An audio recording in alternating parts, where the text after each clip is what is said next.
Olá, povo de Deus! Estamos iniciando mais uma live, segundo aos Coríntios, o capítulo 8 e o capítulo 9. E esta é a nossa live de número 40.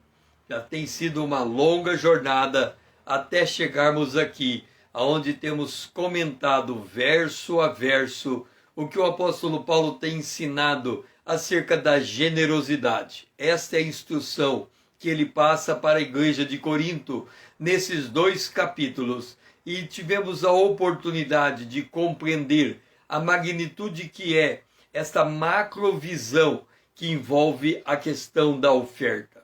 Na última live nós colocamos os princípios elencados por Liz, o sobrenome dela é Wanson, Liz Wanson, onde ela tem colocado e reforçado aquilo que nós colocamos em todas estas lives.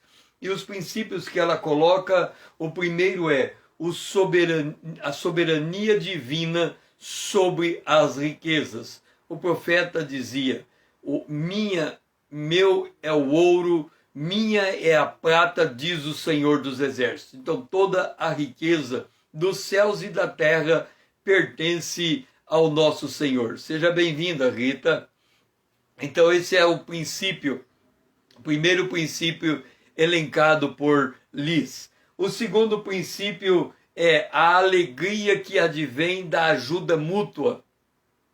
Muitos buscam a felicidade, mas a verdadeira felicidade ela é encontrada quando nós nos dispomos a ajudar alguém, a levantar alguém, a fortalecer alguém, a colocar alguém para caminhar, a dar dignidade para alguém. Isso é que faz a alegria, e porque nós, ao nos colocarmos como colaboradores ou cooperadores de Deus nesta obra de abraçar o outro e de ajudar e de levantar, nos permite nos sentir realizados, porque nós nos colocamos em linha com a mesma missão do nosso Deus, que é nos levantar. Ele nos tirou do lamaçal do pecado e nos colocou numa rocha firme, e é isto que ele espera que a gente faça também com o nosso irmão. Também ela colocou o incremento da confiança em Deus. À medida em que nós, na confiança da provisão de Deus. Então, na medida em que nós conseguimos enxergar a mordomia de Deus sobre as nossas riquezas, nós começamos a entender melhor a provisão de Deus, os cuidados de Deus, a maneira como Ele trabalha dentro do tempo, os escapes que Ele nos concede, as vitórias que Ele nos dá. Também a oração respondida de forma oblíqua. Isso é importante porque, como Deus, quando alguém, membro do corpo de Cristo, pede a Deus algo em oração, ele não responde necessariamente diretamente à pessoa que pediu aquela oração. Ele pode entregar a resposta no corpo de Cristo.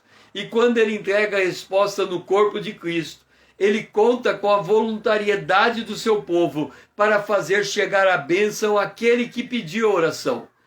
A contrapartida também é verdadeira. Se ele pede em oração, Deus responde no corpo de Cristo, e a resposta não chega a ele, então aquela resposta se transforma em uma murmuração contra Deus, porque ele se sente desassistido por Deus, quando na verdade o Senhor já respondeu.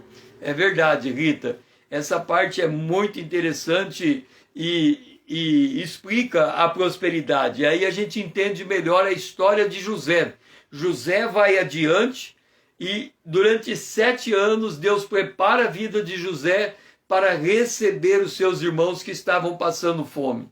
E aí José entrega o melhor do Egito para eles generosamente. Isto é a resposta de forma oblíqua.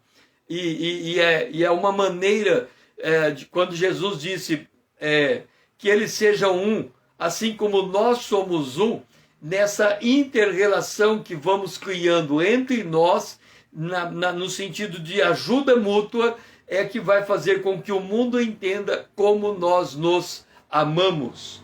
Também a necessidade de uma mudança de mentalidade na visão que nós temos a respeito das nossas finanças. Porque geralmente na igreja, quando há um culto e há um pedido de oferta, tudo que nós vemos é: traga oferta à casa do tesouro. Só que colocar a mão no bolso, retirar uma oferta e colocar na casa do tesouro para atender a necessidade do santo, exige de nós uma mudança de prioridade. É interessante que uma vez eu ouvi meu pai dizer assim: o bom vendedor é aquele que muda a tua prioridade. Ora, quando alguém pede oferta, você não tem o dinheiro disponível para aquela oferta. Todo o teu dinheiro está alocado para as tuas necessidades. Então, quando você retira para entregar a oferta, você está declarando que você mudou a tua prioridade. A tua prioridade, que era um outro gasto qualquer, passa a ser direcionada àquilo. Agora, se você não muda a tua prioridade, apenas entrega a oferta, o teu orçamento estoura. Por quê? Porque você não estava, se a pessoa não está habituada a entregar a oferta, ela retira o dinheiro da oferta e ela não reorganiza as suas prioridades, aquele dinheiro da oferta vai faltar. Por que nós estou colocando isso de forma bastante pontual? Porque observa a situação das igrejas da Macedônia, que foi colocada como exemplo para a igreja de Corinto. A situação original deles era: eles viviam em profunda pobreza. Paulo chega até eles e diz: vamos levantar uma oferta para a igreja de Jerusalém. E aí eles, em profunda pobreza, eles têm grande riqueza de generosidade e levantam uma oferta impressionante para a situação financeira deles. Ora, como é que eles conseguem retirar a oferta da pobreza?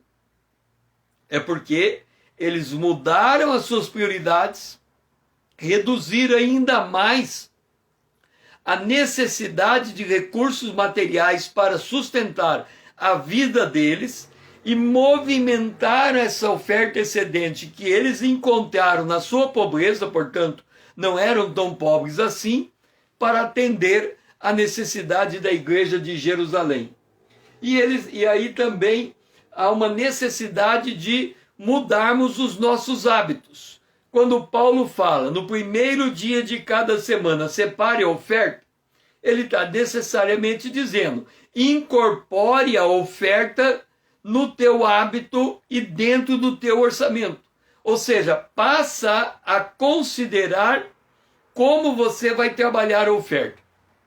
Uma vez, eu vi um senhor dando um testemunho de como ele enxerga a questão da oferta. E é uma coisa bem interessante. Ele conta que quando ele está andando na rua, imagina você andando na rua. Ele está andando na rua de carro. E aí vem um veículo e dá uma freada e para de uma maneira tal que quase dá um acidente. Ele escapou daquele acidente. Quando ele sai daquela situação, ele olha para aquela situação e diz assim: se aquele carro tivesse batido na porta do meu carro, eu ia gastar no mínimo R$1.000 para consertar o carro. Ele pega R$1.000 e dá de oferta. Se ele tropeça e quase cai, ele fala assim: olha, se eu tivesse tropeçado e caído, eu podia quebrar o meu braço. Custa R$400 para colocar um gesso no braço. Ele dá R$400 de oferta. Então, cada livramento que ele tem, ele calcula quanto foi aquele livramento e ele transforma aquele livramento em uma oferta. E ele conta que um dia ele foi com o filho dele num parque de diversão. E lá pelas tantas ele perdeu o filho dele. E diz que eles passaram o dia inteiro procurando o filho.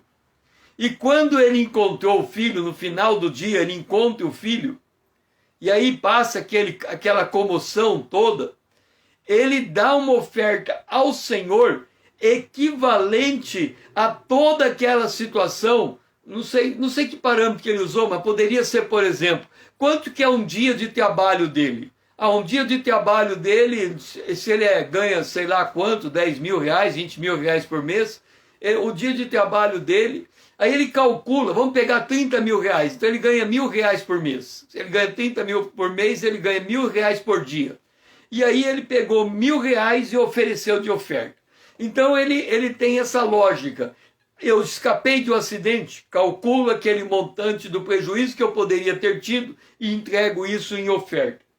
E há também um estilo de vida baseado no exemplo, porque Liz, ela coloca que para uma comunidade viver de forma generosa, não só o pastor tem que instruir isso tem que ser parte da pregação, tem que ser parte do ensino, tem que ser seminário a respeito, tem que fazer uma imersão em cima disso, de ensinar esse estilo de vida, mas também as pessoas têm que começar a dar exemplos de como ela traduz a necessidade do outro em atos de generosidade. Daí a menção que eu já fiz, que eu encontrei um PDF nos Estados Unidos, que tem 1001 maneiras de você ser generoso. E aí ele dá ideias de como a generosidade pode ser traduzida em ações práticas. Ok, então isso foi o que Liz apresentou. Nós estamos em 2 Coríntios, capítulo 9, o versículo 7 a 9, onde Paulo reforça a ideia que cada um deve contribuir segundo o proposto no seu coração, nem com tristeza e nem por necessidade. Aí nesse caso nós podemos entender nem por imposição. Ou seja, se você é crente, você dá oferta, se você não é crente, você não dá. Você não pode ficar sem dar oferta, senão você vai mostrar o nível de espiritualidade que você tem. E aí a pessoa constrangida, ela acaba dando oferta sem que ela esteja preparada aquela hora para entregar a sua oferta. E aí, quando Paulo fala, cada um dá segundo propôs no seu coração, nós temos que lembrar do mundo macro da oferta. Paulo fala, cada um entrega oferta de acordo com a sua prosperidade. Por prosperidade, entenda de acordo com a sua renda. Por renda, entenda de acordo com aquilo que você ganha do seu trabalho. Então, a regra geral dada pelo apóstolo Paulo para alguém entregar a sua oferta é o ganho que ela tem na mão. Não é para dar oferta baseado naquilo que você não tem. Hoje, muitos ministérios estão forçando bastante. Deixe-me dizer uma coisa. Há muitos anos atrás, eu li a história de Pat Robertson.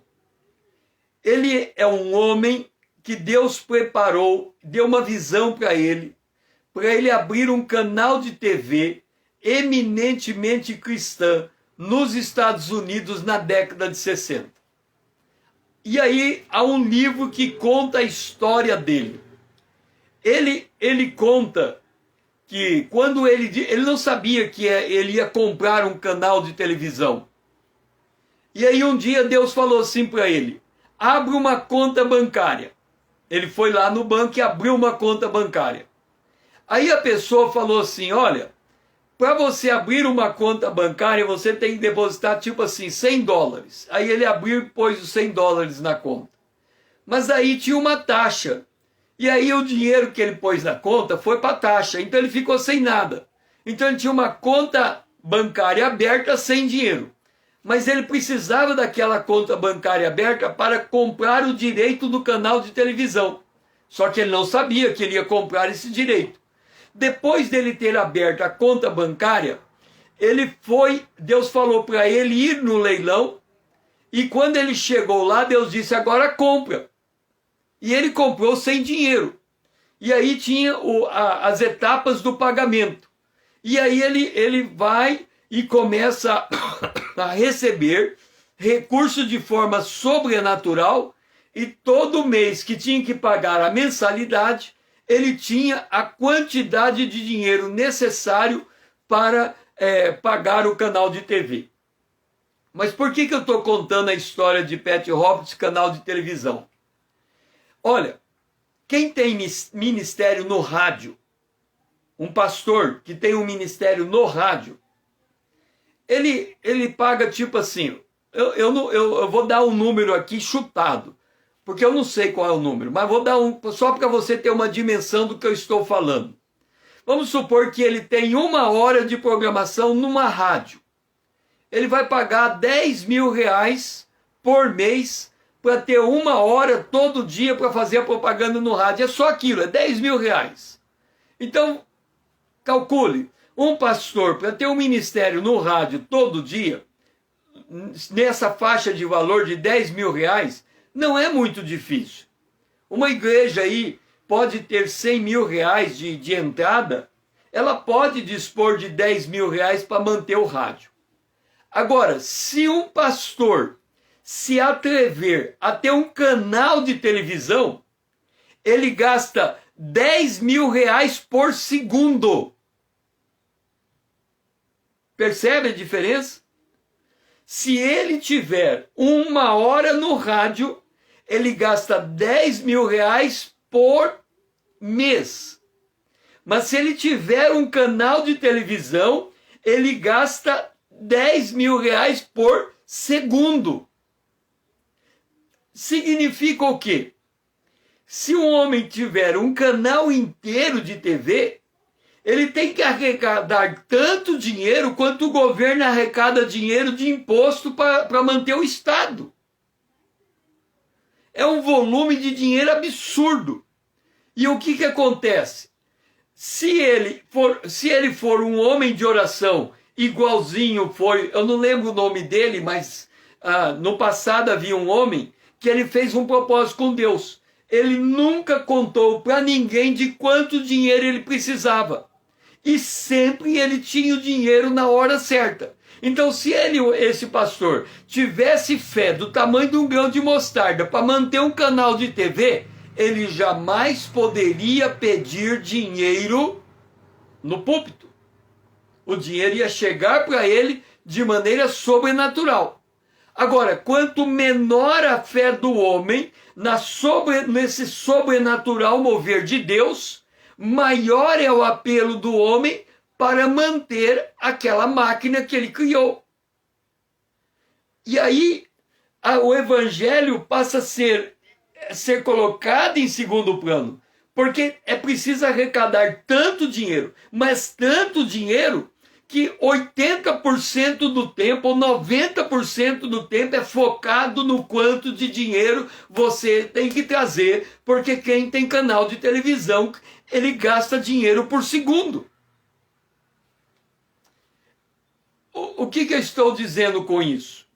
É por esta razão que muitos ministérios têm o pedido da oferta em uma intensidade maior do que o pedido, do que a pregação da palavra de Deus.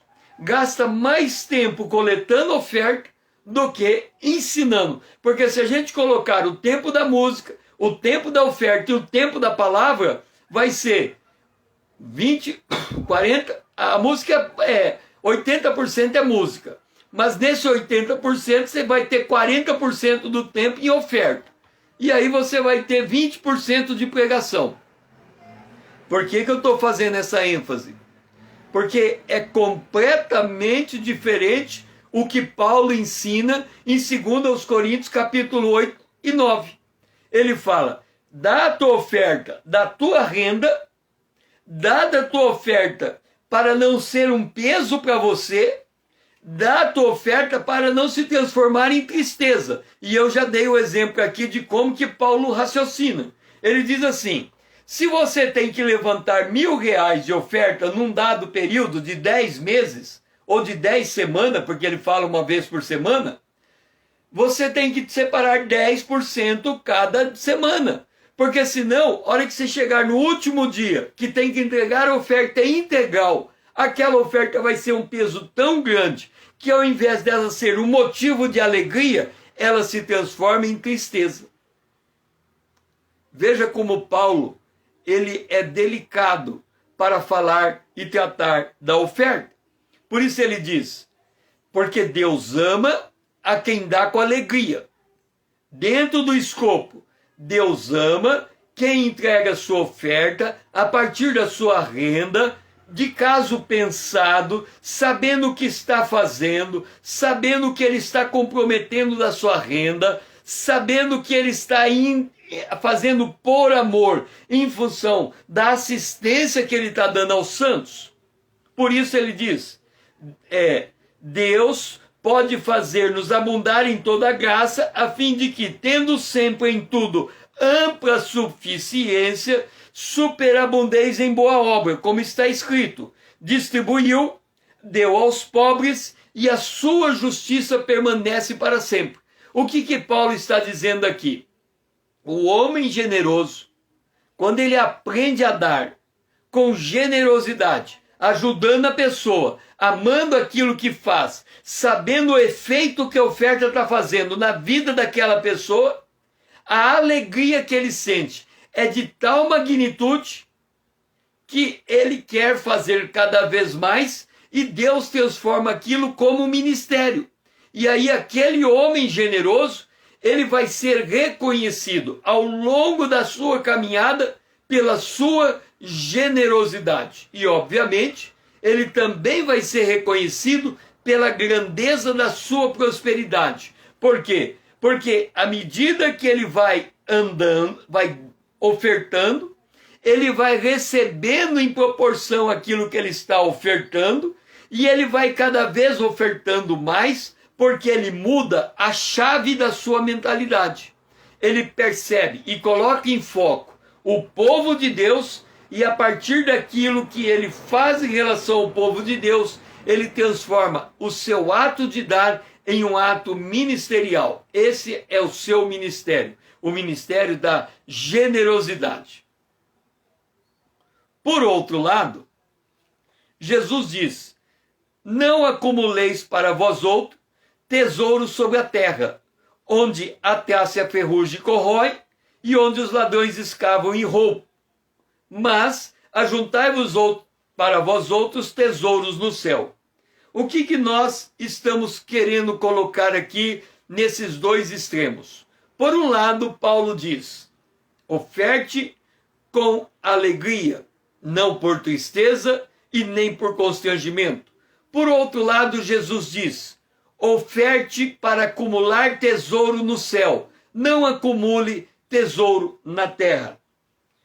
O problema está em que, quando nós falamos em acumular tesouro na terra, nós estamos falando a oferta como forma de ganho pessoal. Lembra do exemplo que nós damos? Aqui está o gasofilaço, aqui está a oferta. Quem dá a oferta como um tesouro no céu, ele dá a oferta para a oferta ir em direção à necessidade do meu irmão.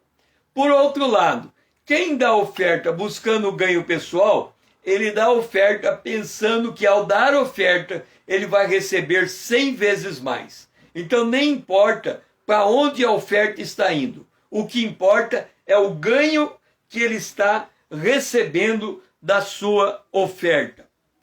Por outro lado, o apóstolo Paulo enfatiza, segundo aos Coríntios 8:8, não vos falo em forma de mandamento, mas para provar, pela diligência de outro, a sinceridade do vosso amor.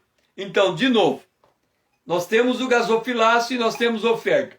Paulo diz, dê a oferta para provar o teu amor. E aí a oferta vai em direção à assistência aos santos. Agora, se você dá a oferta para aumentar a tua riqueza, então a oferta se volta em avareza. Ora, se você dá a oferta e a oferta se tornou um peso, ela vai em forma de tristeza. Se você dá a oferta porque você está sendo obrigado a dar a oferta vai em forma de constrangimento. E o critério divino é: Deus ama aquele que dá com alegria, aquele que dá com desprendimento, aquele que dá no sentido em que a oferta ela vai chegar a alguém e vai atender a necessidade daquela pessoa. Então, generoso é alguém que abraça uma causa. Ele não somente entrega uma oferta, ele tem uma causa e por essa causa ele batalha para ter sempre recurso para atender aquela necessidade em particular.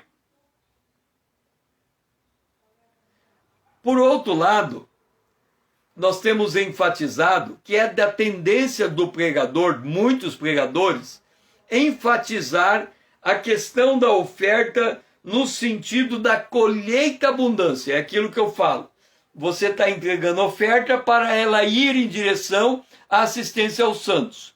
Por outro lado, você pode entregar a oferta pensando no benefício que ela vai lhe trazer, em forma de colheita abundante.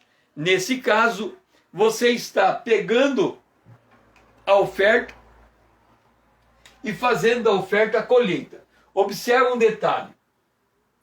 Você primeiro planta, depois você colhe.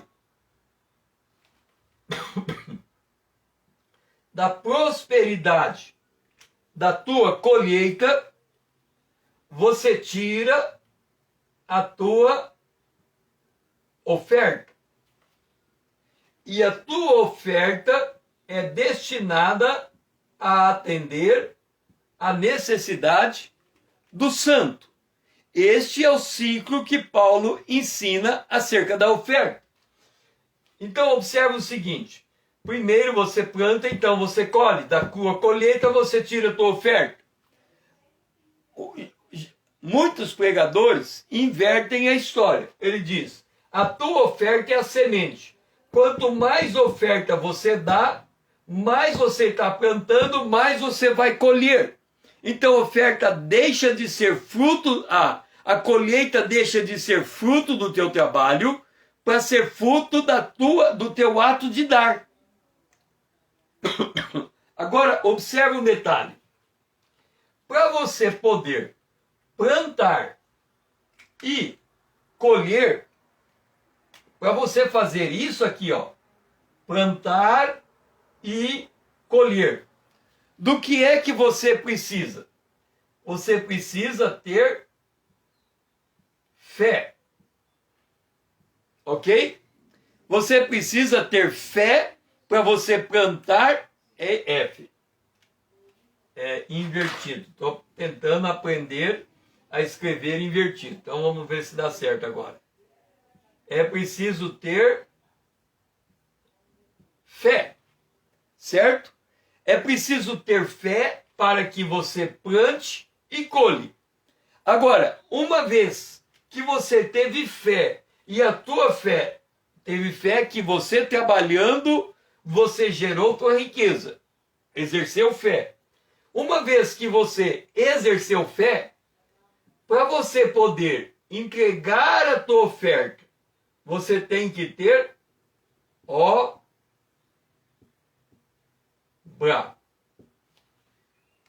O que significa obra nesse sentido? Observe um detalhe. Para eu poder, a Bíblia diz que a terra é maldita por causa do homem. E que quando eu planto, eu vou colher espinhos e abrolhos. Para eu ter uma colheita, eu tenho que plantar com a esperança de que eu vou receber. Então, os grandes homens de negócio, por que eles têm grande riqueza? Porque eles têm diversidade de negócio. Eles têm múltiplas fontes de renda. Cada fonte de renda ele colhe um pouquinho. A soma de todas as fontes de renda é uma grande colheita. Agora ele tem muito dinheiro. E ele vai chegar na posição daquele homem que Jesus chama ele de louco. Porque ele diz assim, eu plantei muito, eu colhi muito. Agora vamos construir um grande armazém para que a gente possa viver do que está no armazém. E aí nós vamos comer, beber e regalar. E aí Deus fala, louco, a tua fé te deu uma grande colheita. E ao invés de você pegar a tua colheita e transformar em boas obras, você quer absorver a colheita para si? Se hoje pedir conta da tua riqueza. Então nós temos colocado o seguinte: quando nós falamos de oferta, de plantio e colheita, essa colheita resulta em renda, ok? Esta renda, uma parte da renda volta ao negócio para financiar o negócio, a outra parte da renda vai para o indivíduo para a sua necessidade pessoal e uma parte da renda é transformada em oferta para ajudar o necessitado. Então, é nesse âmbito que Paulo está inserindo o ensino da oferta em 2 Coríntios, capítulo 8 e verso 9, e capítulo 9. Nós não podemos tirar uma parte do texto e tentar usar essa parte do texto para fomentar, para inverter a lógica do texto. Qual que é a lógica do texto que se inverte? Entrega a tua oferta porque a tua oferta é semente. Ora, se a oferta é semente, então a tua riqueza se torna a colheita. Ora, se você está entregando semente, é porque você não tem riqueza. Porque primeiro você tem que plantar para depois colher. Agora Jesus disse, melhor é dar do que receber. Dar e receber, plantar é colher. Você planta para colher. Você não está dando uma semente. Quando você tem uma lavoura, você planta a semente e colhe a semente. Agora Jesus fala, melhor é dar, pegar a tua riqueza e dar do que reter, receber. Então observa que, usando 2 Coríntios 8 e 9, há uma inversão de valores em algumas pregações que colocam ênfase de que a oferta é a semente. A oferta não é a semente, a oferta é a obra. A colheita vem da semente plantada. E a semente plantada, ela não vem da oferta, ela vem do trabalho.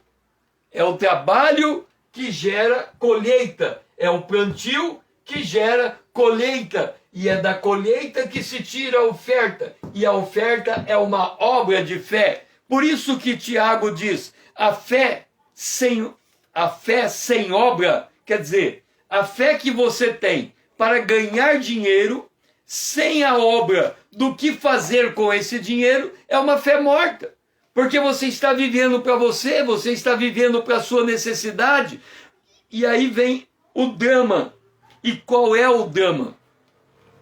É que quando a ênfase do pedido da oferta se volta para a colheita, porque se pretende dizer que a oferta é semente, quando ela, na verdade, não é semente, o resultado é que o pregador está despertando as paixões da carne. Porque tudo que há no mundo, a concupiscência da carne, a concupiscência dos olhos e a soberba da vida não procede do Pai, mas procede do mundo. Então nós temos que entender que nós não podemos instigar uma ação desmedida da carne. E já demonstramos em outras lives que o apóstolo Paulo, em nenhum momento, quando ele fala da oferta, ele usa a palavra dinheiro. Ele fala de oferta, ele fala de oferenda, de coleta, de benefício, de assistência, de ministração, de dádiva, de abundância, mas ele não usa a palavra dinheiro. E quando ele usa a palavra dinheiro, ele diz o dinheiro é a raiz, o amor ao dinheiro é a raiz de todo mal. Porque ele sabe que o indivíduo é interesseiro por excelência. Lembra de Ananias e Safira? Que pega uma parte da herdade, vende a herdade, pega uma parte, leva aos pés dos apóstolos como se aquilo fosse o valor inteiro da herdade. E aí Paulo fala, você está mentindo, não a nós, mas ao Espírito Santo. E Ananias cai morto, e depois a sua mulher cai morto diante dos apóstolos. Por quê? Porque eles foram incitados à paixão da carne. Então, nas outras lives nós também demonstramos que é muito delicado o equilíbrio quando se pede oferta. Porque a oferta está provando quem pede oferta, está provando quem entrega a oferta, e está provando quem recebe a oferta e leva ela ao seu destino. O tempo inteiro, o dinheiro está provando a posição das pessoas. E o apóstolo Paulo, ele procura ficar naquele equilíbrio tênue, onde exige muito discernimento espiritual, porque ele sabe que se pressionar um pouquinho, a oferta se torna em avareza, se relaxar um pouquinho, a pessoa deixa de ofertar, se a pessoa não for movida pelo amor, a oferta se torna em algo que não agrada a Deus, mas se a oferta é fruto da alegria, ela se torna em ações de graças diante do Senhor. Então nós estamos tratando de um ambiente extremamente espiritual. Por isso que é preciso tato em todos esses aspectos. Em Marcos, capítulo 12, verso 43 e 44, a respeito da viúva. E aqui nós vamos colocar que o montante da oferta, ele também não dá para ser critério de espiritualidade. Jesus está olhando aquela viúva colocando 2 moedas no gasofilaço. E quando ela faz aquilo, Jesus avalia o comportamento daquela mulher, a atitude daquela mulher, e ele diz, porque todos eles, aqueles homens que estavam dando grande quantidade em dinheiro, todos eles estão dando o que lhes sobra. Ela, porém, da sua pobreza, deu tudo quanto possuía, todo o seu sustento.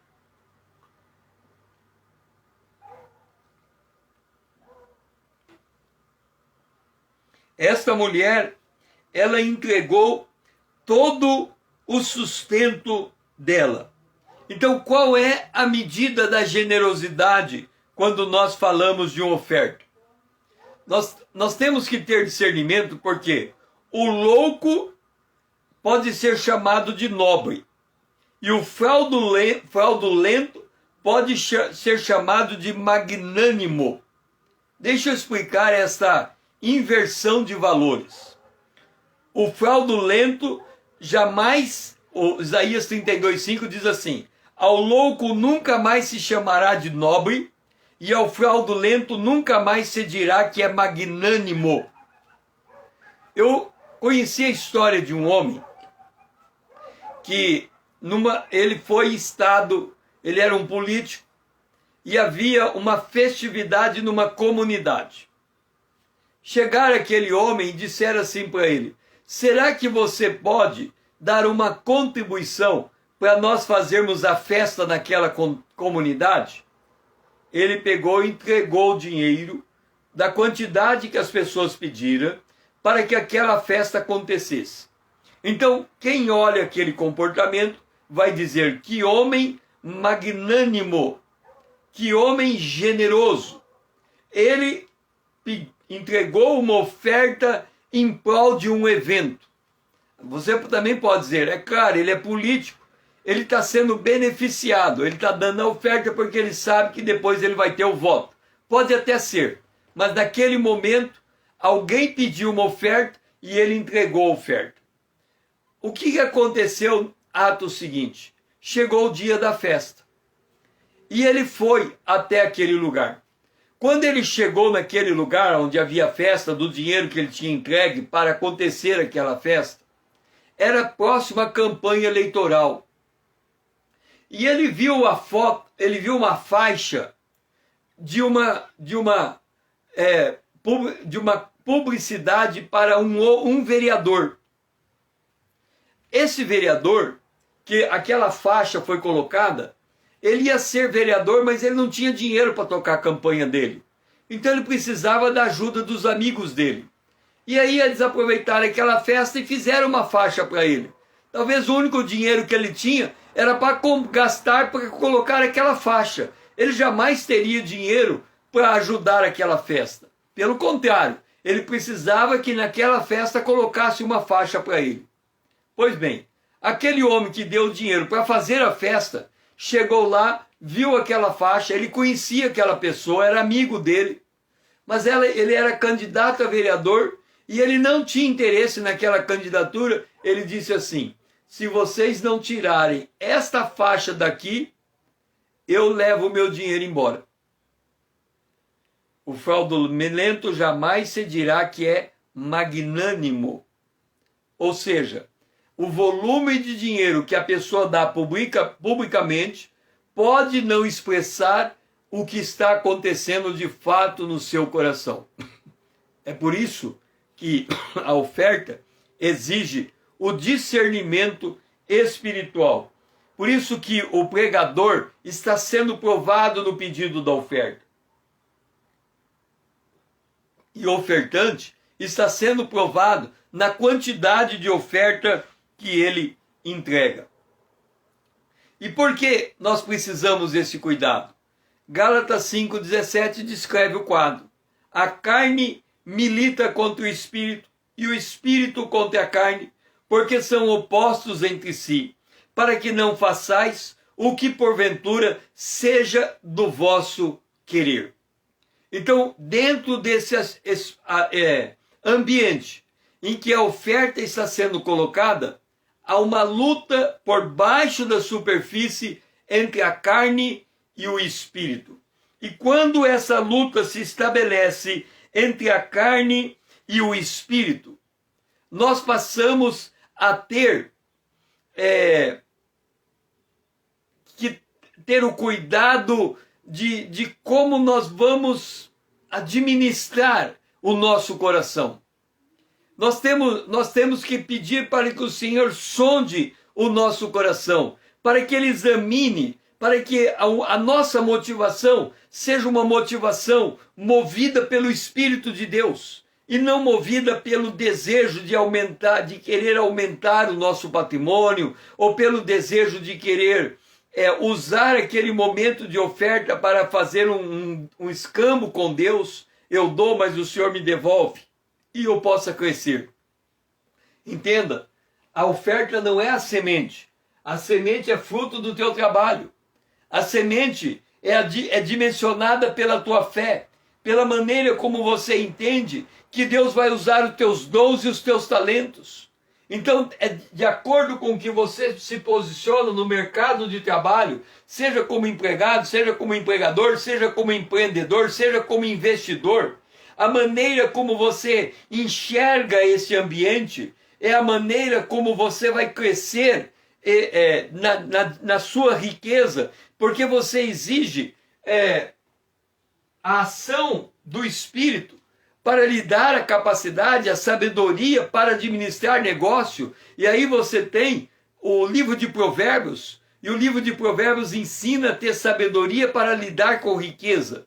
Então existe todo um cenário de trabalho aqui, de educação financeira, de mudança de perspectiva, de honradez nos negócios, e todo um conjunto de princípios para que nós possamos entregar aquilo que o nosso trabalho pode render. Agora, uma vez que a colheita for feita, agora vem a questão de como nós vamos tratar a oferta. Então, em toda essa conjuntura, nós temos essa questão da carne, do espírito, dessa luta interior, para que a gente possa, de fato, ser movido pelo Espírito de Deus e agir em conformidade com a palavra de Deus. O apóstolo Paulo, aos Efésios, no capítulo 4, o verso 24 e 25, fazendo ênfase a esta luta, ele diz assim: no sentido que, quanto ao trato passado, vos despojeis do velho homem, que se corrompe, segundo as concupiscências do engano, e vos renoveis no espírito do vosso entendimento, e vos revistais do novo homem, criado segundo Deus, em justiça e retidão procedente da verdade. Vamos traduzir o que o apóstolo Paulo está nos ensinando. Quando nós recebemos Jesus como Salvador, em todas as áreas da nossa vida, nós temos que passar pelo crivo da palavra de Deus. Por quê? Porque até antes de recebermos Jesus como Salvador, começando do 0 anos de idade, principalmente até os 5 anos de idade, a maior parte das crenças que nós vamos levar por todas as nossas vidas, elas estão construídas do 0 aos 5 anos de idade. Elas não só estão construídas, como as nossas crenças, elas entram para o nosso subconsciente e elas determinam a maneira como nós enxergamos o mundo.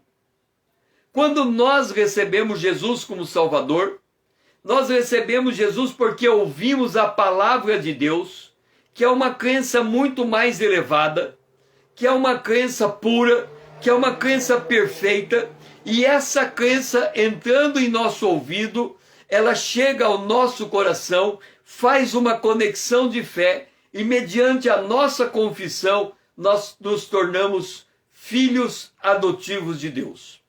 Ponto. Agora, nós temos duas naturezas. Nós temos o velho homem, que se corrompe, e o novo homem, que cresce, que é criado em justiça, que é criado segundo Deus em justiça e retidão, que procede da verdade. Então nós temos aqui o novo homem e nós temos aqui o velho homem. Jesus disse, comparando o novo com o velho, ele disse que o novo homem é equivalente a um vinho novo. O velho homem é equivalente a um vinho velho. O problema é que quem experimenta o vinho velho, ele não quer logo saber do novo. Isso é muito simples de entender. A vida inteira nós aprendemos, por exemplo, educação financeira baseado no achismo, naquilo que os nossos pais ensinaram, mas muito do que nós aprendemos sobre educação financeira é no sentido da escassez. A gente entende que tudo é escasso, que as coisas não vêm fáceis, que nós não conseguimos aumentar a nossa riqueza, que nós muitas vezes temos que viver do tamanho do nosso salário, que a gente não consegue romper as nossas crenças limitantes. Tudo isso faz parte do conjunto do aprendizado do velho homem. O apóstolo Paulo então diz que o novo homem, ele precisa primeiro passar por primeiro ele precisa identificar a característica desse velho. E identificar a característica desse velho não é muito fácil. Por quê? Porque esse velho, ele está envolvido numa corrupção. Ele tem um mecanismo de engano. Ele faz a gente crer que aquilo que ele se apresenta para nós somos nós. Sabe aquela ideia que pau que nasce torto morre torto? Então a pessoa, ela passa a entender que a vida dela é daquele jeito e não muda. E aí o pai dela foi assim, o avô dela foi assim, e ela também é assim, e ela não muda a perspectiva de mundo dela. E o apóstolo Paulo vem e fala, é preciso passar por reconhecer e passar por uma renovação no espírito do vosso entendimento. Quando Paulo usa a expressão espírito, o espírito habita no coração. No coração, o coração é o lugar onde também habita nossas crenças limitantes. Então Paulo está dizendo, eu tenho que ouvir a palavra de Cristo, esta palavra tem que ajustar o entendimento do meu coração, ela tem que moldar o meu desejo, ela tem que moldar a minha atitude, para que ela possa romper com aquilo que eram as crenças limitantes do velho homem. E assim eu possa me revestir do novo homem e eu possa, em cima do novo homem, construir uma nova visão, uma nova cosmovisão. E aí nós enxergamos essa cosmovisão de oferta de um modo absolutamente diferente. O apóstolo Paulo, tratando acerca dessa questão da oferta, ou em 1 Coríntios capítulo 13, o versículo 3, e aí para a gente avaliar como que a carne pode torcer facilmente uma atitude que deveria ser uma atitude elogiosa, uma atitude digna de ser louvada, digna de ser reconhecida. O apóstolo Paulo escreve: e ainda que eu distribua todos os meus bens entre os pobres, e ainda que eu entregue o meu próprio corpo para ser queimado, se eu não tiver amor, nada disso me aproveitará. Agora voltamos para aquela viúva. Ela entrega 2 moedas e Jesus olha para o que ela fez e ele diz: ela entregou todo o seu sustento. Jesus olha para os homens que estão do lado dela e diz: eles entregaram só do que lhes sobrava. Talvez o coração daqueles ali estavam distribuindo sua riqueza aos pobres, mas eles não tinham a empatia, amor, reconhecimento. Há uma tendência entre pessoas ricas de que eles dizem assim: olha, para a gente adquirir o nível de riqueza que nós temos que excluir do nosso relacionamento toda pessoa de perspectiva negativa, toda pessoa pobre, toda pessoa acomodada na vida. Ora, se ele retira esse tipo de gente do seu campo de visão, quando ele tiver colheita, aonde ele vai aplicar a sua colheita? Como é que ele vai transformar a sua colheita em boas obras? Como é que ele vai transformar a sua colheita em atos de generosidade, em atos de amor? Como é que ele vai ter essa visão de mundo? Então nós precisamos entender que as coisas estão conectadas. Jesus disse: os pobres sempre vocês vão ter entre eles. Lembra quando foi a ceia, que Jesus instituiu a ceia? E que Judas sai da ceia e os discípulos ficam sem entender por que ele está saindo para trair Jesus. Eles levantam algumas hipóteses. Eles dizem: já que Judas lida com dinheiro, quem sabe Judas saiu para comprar algo para o nosso sustento. Essa era uma hipótese. A segunda hipótese que eles levantaram: quem sabe Judas saiu para distribuir dinheiro aos pobres. É o que Paulo está dizendo: distribui os meus bens aos pobres. Mas Judas, naquela noite, estava saindo para vender Jesus. Ele estava interessado em quanto dinheiro ele ia ganhar e não em quantas pessoas ele ia, de fato, ajudar. Aí voltamos de novo ao texto e é bom estarmos enfatizando. Paulo diz: portanto, julguei conveniente recomendar aos irmãos que me precedessem entre vós e preparasse de antemão a vossa dádiva. Olha que Paulo não está usando dinheiro, ele está usando a palavra dádiva. A vossa dádiva já anunciada, para que esteja pronto como expressão de generosidade e não da avareza. Então, a oferta, ela pode muito facilmente, de um ato de generosidade, se transformar em uma expressão de avareza. Então, entenda bem o seguinte: nós estamos falando de que os santos estão passando necessidade. Nós vamos entregar aquela dádiva para atender a necessidade daquele santo. Ok, estamos prontos para fazer isso. Vamos tirar a mão do bolso e dar o dinheiro. Agora, esse ato de tirar e dar, ele pode ser um ato de alegria, ou ele pode ser um ato de tristeza, ou ele pode ser um ato de constrangimento, ou ele pode ser um ato de avareza. Alegria, tristeza, constrangimento e avareza. Lembra que Jesus fala dos quatro tipos de semente? A semente jogada à beira do caminho, a semente jogada em terra dura, a semente jogada entre o espinho, e só uma deu fruto deu fruto porque a pessoa daquela semente ela compreendeu o evangelho. Da mesma maneira, a pessoa pode estar dando dinheiro por tristeza, pode estar dando dinheiro por constrangimento, pode estar dando dinheiro como um ato de avareza, ou ela pode estar dando dinheiro generosamente. Então, em cada momento, nós temos que entender a maneira como nós vamos nos colocar. E aí Paulo vai, e aí voltamos a enfatizar o que Paulo fala em 2 Coríntios capítulo 9, o verso 7 a 9. Cada um contribua, segundo tiver proposto no coração, não com tristeza, ou por necessidade, porque Deus ama a quem dá com alegria.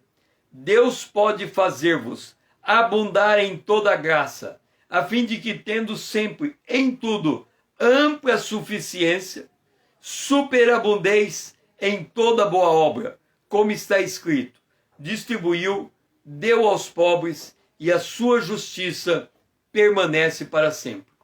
Vamos entender essa parte aqui, quando ele diz assim: Deus pode fazer-vos. Deus pode, não é a obrigação dele fazer. Ele pode fazer. Abundar fazer-vos, quer dizer, nos fazer abundar em toda graça. Em toda graça significa o que João escreveu na carta, numa das suas cartas, que você tenha boa saúde. Deixe-me colocar o texto aqui, para falarmos ele conforme está escrito. O apóstolo João, ele escreve: Amados, acima de tudo, faço votos por tua prosperidade e saúde, assim como é próspera a tua alma. Então, quando ele fala em toda graça, ele está dizendo: olha, que a tua alma seja próspera, que a tua saúde seja perfeita e que a tua prosperidade seja grande. Para quê?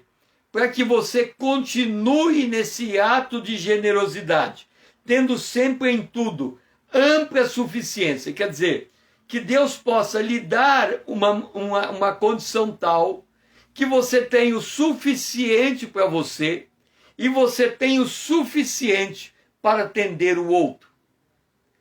É interessante que uma vez eu estava lendo a respeito de alguém dizendo o que é ser rico, rico financeiramente falando.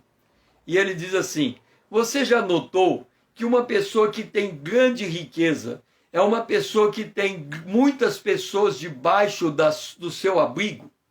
Quer dizer, ele tem uma mansão e ele tem pessoas morando naquela mansão. E muitas vezes a família é grande. E ele sustenta todas aquelas pessoas mediante o seu ganho. Nós vemos o caso de Davi, que ele pegou Mefibosete, que era um homem paralítico, e ele disse: a partir de hoje, todos os dias você vai sentar na minha mesa e comer o pão junto comigo, e todo o teu patrimônio lhe será devolvido. Quer dizer, Davi cuidou de Mefibosete. Então esse homem generoso é um homem que tem debaixo dos seus cuidados muita gente. Se nós olharmos nos seus negócios, à medida que os seus negócios crescem, ele tem colaboradores que dependem do sustento da sua inteligência financeira, da sua inteligência empresarial. E é isso que diz: tendo sempre em tudo ampla suficiência. Quer dizer, ele vai crescendo. Ele vai crescendo por quê? Porque ele se agrada de dar. E aqui, esse agradar de dar, Deus está transformando a sua vida em um ministério. Entenda que é o conjunto da vida dele que se tornou um ministério. A maneira como ele administra as suas finanças, a maneira como ele pega a sua colheita, transforma em obra, a maneira como ele se alega daquilo tudo. Ele não se apega à sua riqueza, mas ele está entregando todas as coisas. Por isso é preciso chamar a atenção a esse fato, porque o ofertante pode estar sendo constrangido, isso é, forçado, subjugado, dominado, coagido, compelido, envergonhado ou embaraçado pelo pregador ou por seus irmãos à sua volta. E a razão principal de se impor esse tipo de constrangimento, às vezes, é o custo da casa do Senhor, o custo do templo, e não a necessidade junto aos santos.